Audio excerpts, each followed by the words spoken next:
Former U.S. President Donald Trump is under fire after saying at a campaign rally over the weekend that if reelected, he would not protect NATO allies unless they pay their share in defense funds, even suggesting he'd urge Russia to attack them.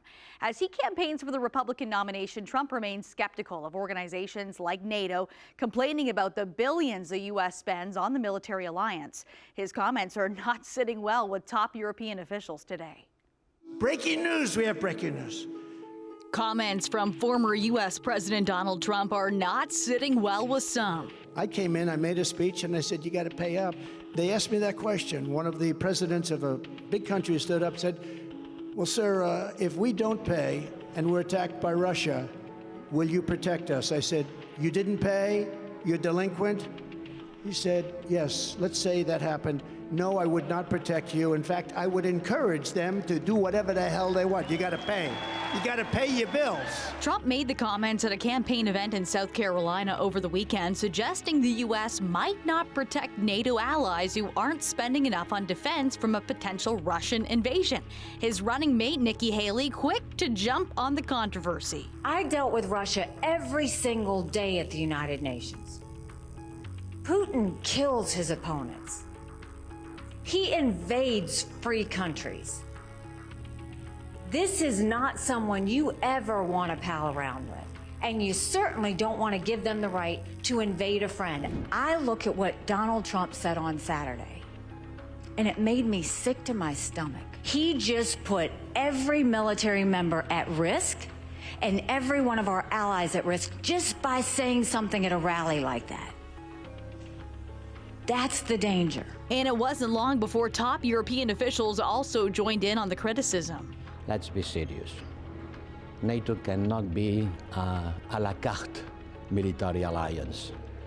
Cannot be a military alliance that works depending on the humor of the president of the US on those days. It's not yes, now yes, tomorrow no, it depends, who are you? Now, come on, let's be serious. I'm absolutely sure that NATO is of essence for the United States, for Canada, for the European countries, and we cooperated so long since World War II, and this is really something which is a good alliance for the future. We stick to it, the President of the United States sticks to it, and I'm sure the American people will do so also. He might be the next president, and I think the NATO alliance is about our collective security on the principle of one for all for one.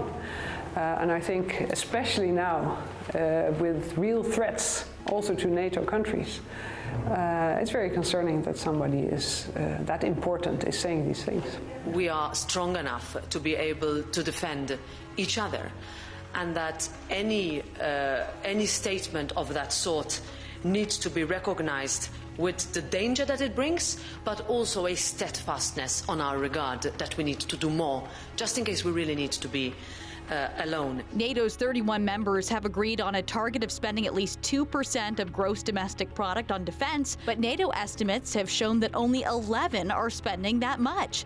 Any suggestion that allies will not defend each other undermines all of our security, including that of the U.S., and puts American and European soldiers at increased risk, said NATO Secretary General Jens Stoltenberg in a statement. Article 5 of the NATO treaty says that an armed attack against an alliance member will be considered an attack against them all, triggering collective self-defense.